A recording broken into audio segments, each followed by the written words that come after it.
Hi you guys. It's a little bright. Hi you guys, how's it going? I got a new tattoo. Do you guys like it? Just kidding. It's Milk Tattoo Liner Stamp. Today's video, we're going to be talking about back and neck care, migraine, headache, stuff like that. It's a little bit different. Like, I don't do health or anything like that or fitness, but I'm someone who has chronic pain and I get a lot of migraines, like at least monthly. So I just wanted to make this video and help out anyone who is going through what I might be going through, or if you know anyone that's going through, you know, chronic pain that's been in an accident or that gets headaches a lot, because I feel your pain. I know it's tough. I'm always looking for different remedies. Hopefully I can share a few with you, and hopefully you guys could share some with everyone else and me. And, you know, hopefully we can find more and more little cures for our ailments. So I did do just a little bit of research, and 1 in 5 Americans, let me just be accurate.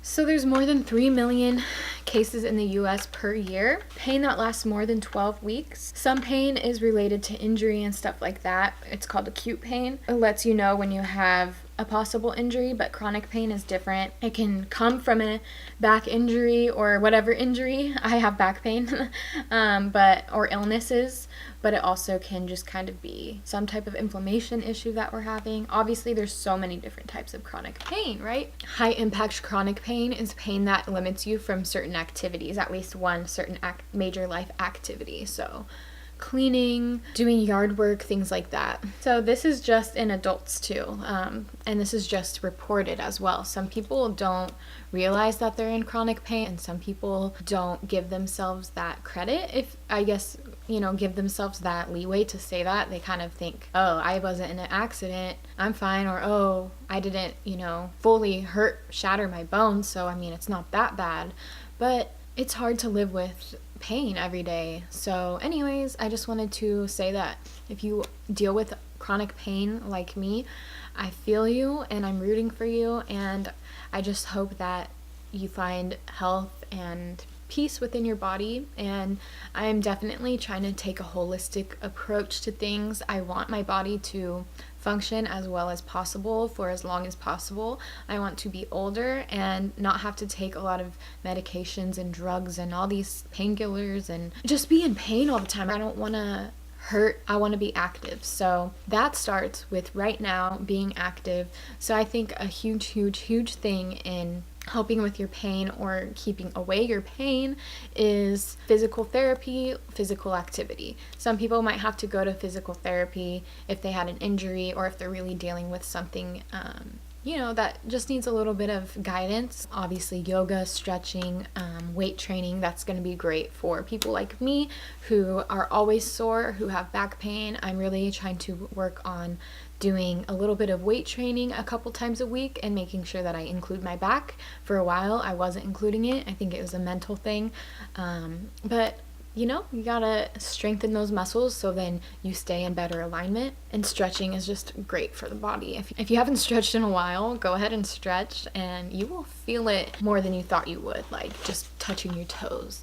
But yeah, so I'm gonna talk about my little backstory on my migraines and my back aches, and then I will talk about each of those little cures. 5 years ago in 2013, I was in a car accident. I fractured 5 of my vertebrae in my thoracic spine, which is the upper region. They were compression fractures, so it wasn't like a shatter. I basically had so much impact on top of my head that things smashed down.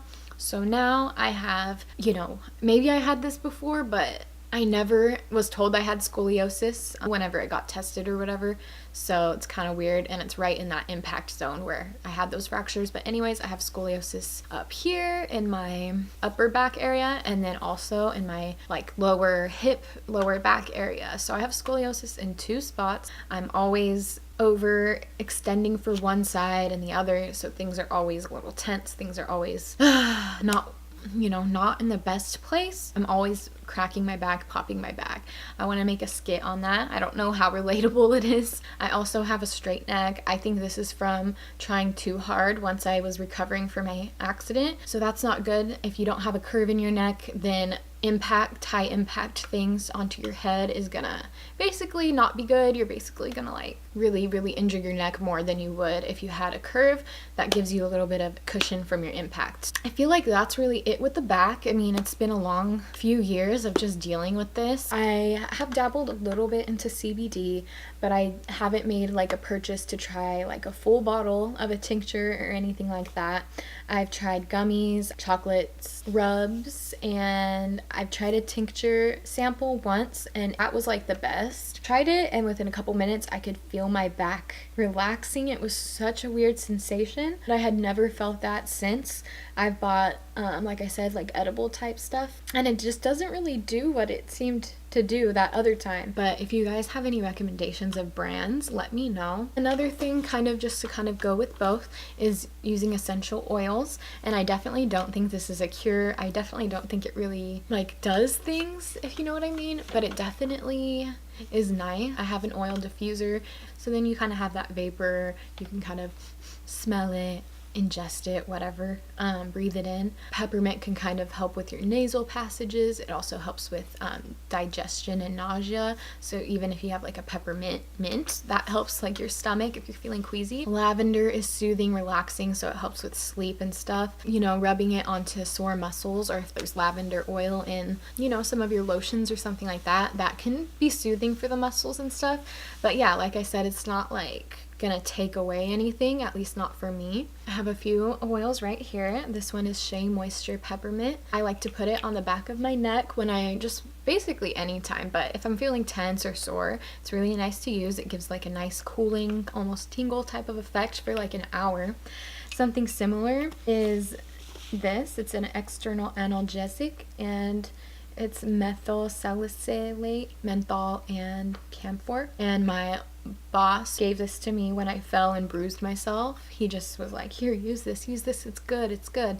And this kind of does the same thing that the peppermint oil does, and I just really like it. It kind of just does that nice cooling effect, helps kind of alleviate aches and pains for a while. I also have Nature's Bounty Lavender, and I got this from my mama, and this I like to use in my oil diffuser when I'm just trying to like be all relaxed and nightimey, sleep-timey. It kind of is supposed to be soothing and calming and relaxing and stuff like that. I would recommend massages. I think I should be doing it a little bit more often. Obviously, money. I recommend the chiropractor as well for the head and just for the rest of the back. So helpful. I work at a cryo, which is different than cryotherapy, which is cold therapy. So it's similar to an ice bath. When I'm good about it, I do feel quite a bit better, but I do sometimes have weird moments with it. I feel like everybody's different. I'm just very lucky to be able to work at this wellness place, to be able to get access to these things, because otherwise I honestly wouldn't be able to afford it. But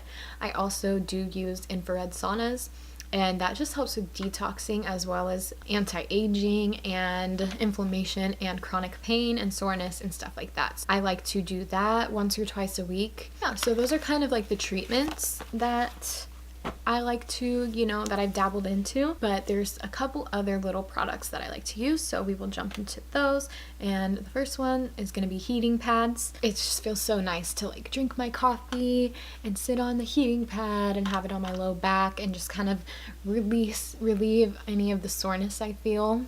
It just feels good. So this is the one I use by my bed. This one I just got from, I think, my grandparents a couple years ago. I've been using it every day. I also got this one from my grandparents a couple Christmases ago. It has a massage option. It has a strap for chairs and like car seats, so you can put this in your car, and there's also a hookup to your car charger, so you can use it in the car, which that is freaking awesome. Foam rolling is also super great. I don't foam roll, but I know I should. Another thing's kind of random, but I do like it. It's my waist trainer, and I like to use this kind of just make my lower back posture be a little bit better. I feel like it gives me a little bit of back support.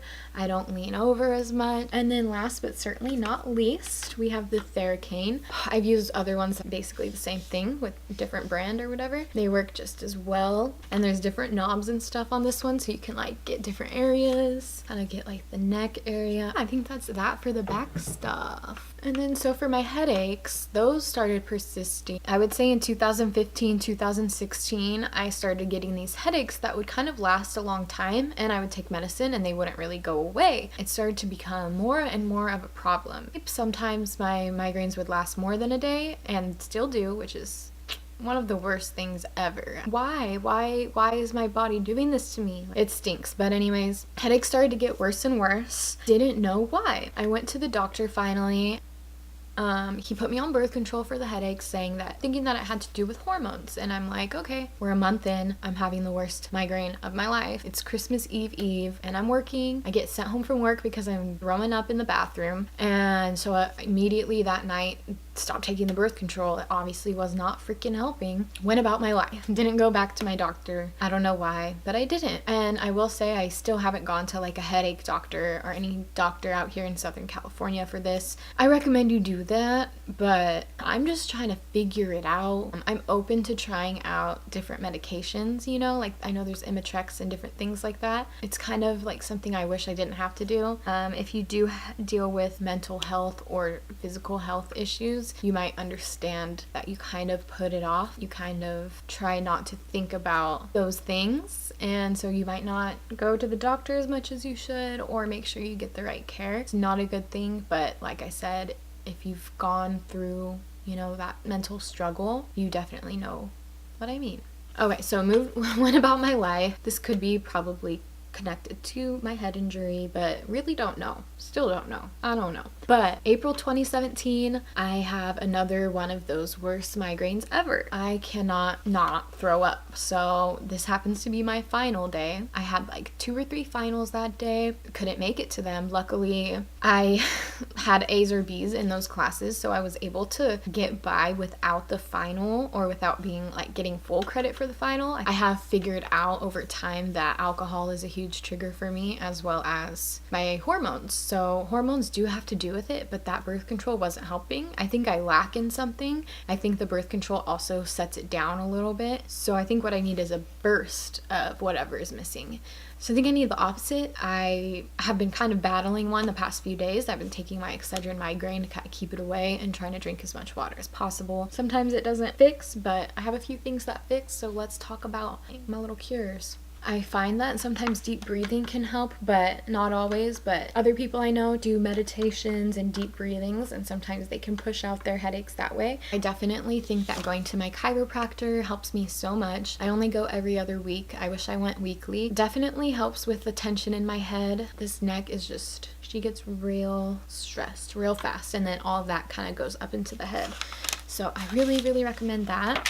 Something that I always run to as soon as I feel the slightest symptom of my migraines is Excedrin migraine, and sometimes it'll automatically help me out. And if it's going to be a bad day and I'm not going to get relief, then it doesn't really do anything, but it's worth a shot. I like to chug water when I feel a headache coming on. These are cooling headache pads, and these have menthol in them, and they basically are just head patches that you put on your head and you look really cute. But I just like to put that on when it's like gonna be a bad day, or when I feel it coming on. It just kind of helps soothe that area and kind of cool the forehead and the head area. My migraines happen right here under my eyebrow, basically, like right where my right eyebrow is. Once in a while, it actually like takes my headaches away. So my chiropractor recommended this. This is a cervical neck pillow. So basically you lay back, you put this on the ground, and then you lay your neck on it, and it's supposed to add curve back into your neck. I'm not very good about using this. I do think it has added a little bit of curve, so I think if I were better about it, it would be better. Don't really know when you stop, but I should just talk to her about it. And alcohol is a huge trigger for me. Very rarely can I drink alcohol and like get away without getting a headache. I think sleep is definitely important too. I still need like 10 hours of sleep a night to be like fully feeling amazing. Oh yeah, I've heard about certain piercings, Botox being helpful. But if you guys have, and if it helps, please let me know, and if I eventually try it out, I'll definitely bring you guys along with me. There's definitely a lot of different little cures, you know, but those are the things that I use and have found. That is it for today's video. I hope you guys enjoyed this video. I hope that I helped somebody out. If I just helped one person out and just feeling a little bit better to take better care of themselves, or just not feel alone, then I am fully happy. Give this video a thumbs up if you think it was helpful, or if you think think that it can help someone that you know. Not that I think we should dwell on our pain. I think we should talk about it in other ways. We should come together and use it as a strength. So I'll just stop the video right here. I'll catch you guys real soon in my next video. Much love to you guys.